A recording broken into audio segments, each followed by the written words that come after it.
Newcastle's pedestrians and cyclists could see safe roads if council decides to reduce the standard speed limit in residential areas to 40 kilometres an hour.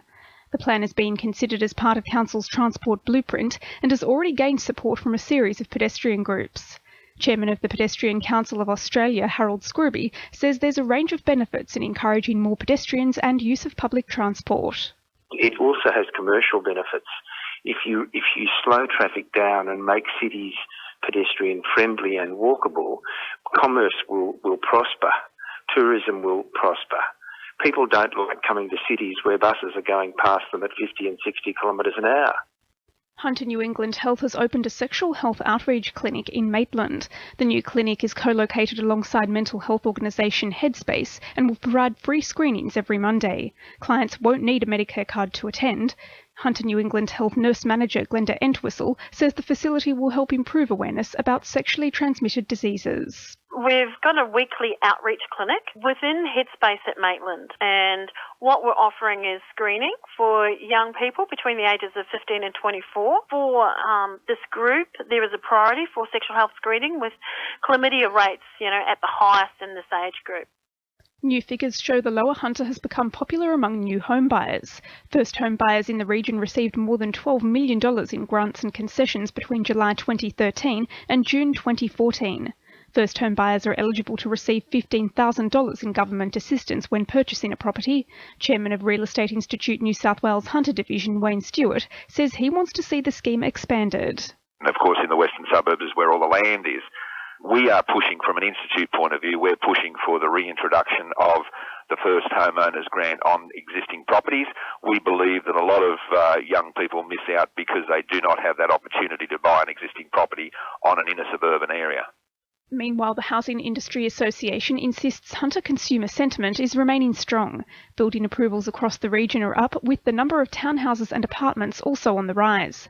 Approvals in Cessnock alone are up 300%. HIA Executive Director Craig Genion says the trend looks set to continue. Yeah, we've just received some local data from the ABS for the first 7 months of this year, and when I compare it with the first 7 months of 2013, we've got some really positive stories here. If we look at the combined residential industry, we're up over 13% when we compare the first 7 months of this year to 2013. Lane 4 Aquatics has opened Mayfield Pool today after earlier being forced to postpone due to a number of water quality issues over the weekend. The pool will now remain in business for the duration of the season, while Stockton, Wallsend, Beresfield and Lambton pools are also open to swimmers. Police say they're satisfied with the response of motorcyclists following an operation cracking down on the use of unregistered trail bikes at Lake Macquarie. The operation focused on areas of the Watergan State Forest, with specialist police trail bike riders monitoring the main fire trails to pick up unlicensed riders and those riding unregistered motorcycles. Senior Constable Sue Thompson says the operation was a joint venture conducted by the Lake Macquarie Local Command and New South Wales Forest Corporation. Yesterday, a joint operation was conducted between police from Lake Macquarie Local Area Command and the New South Wales Forest Corporation. The operation was conducted between 6 a.m. and 6 p.m. and focused on the areas of Watergan State Forest, near Madelang, and the Watergans National Park near Martinsville to target the use of unregistered trail bikes. The Hunters Vintage Resort is set to undergo massive expansion, including the rezoning of land at Rothbury. Under the plan, the revamped resort will feature an increased number of residential dwellings, as well as a new golf course. Cessnock Greens councillor James Ryan says the plans are concerning for neighbouring vineyards. It raises concerns about preserving the vineyards as they are, and it also raises concerns about preserving the character of the vineyards. So every time we start chopping up rural areas for residential subdivision, we're detracting from the ability of that tourism and one growing area to be resilient and stand the test of time. In finance, the All Ords is down 56 points at 53.81 and $1 Australian is buying 90.52 US cents. Updating sport, the Newcastle Knights New South Wales Cup squad are singing the praises of incoming first-grade coach Rick Stone after he helped the side qualify for their first grand final in almost 2 decades with a convincing 34-10 victory over the Illawarra Cutters. But the Knights National Youth Cup side failed to make it a cross-grade celebration, going down to the Warriors at 23-16 in their semi.